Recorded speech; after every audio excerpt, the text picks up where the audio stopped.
நடுத்தீர்ப்பு கேட்பதற்கு நாளடுத்து வருகிறதப்பா.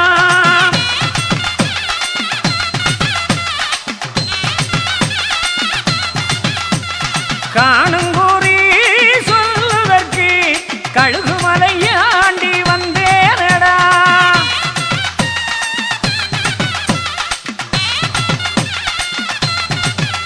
இனி தேனிமலை மீதிருந்து பல சிறப்பு செய்ய வாரேனடா.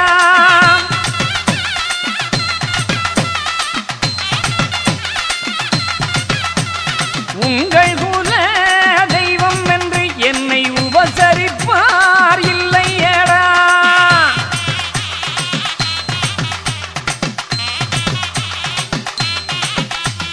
காரண தெய்வம் என்று எனக்கு கடன் செலுத்த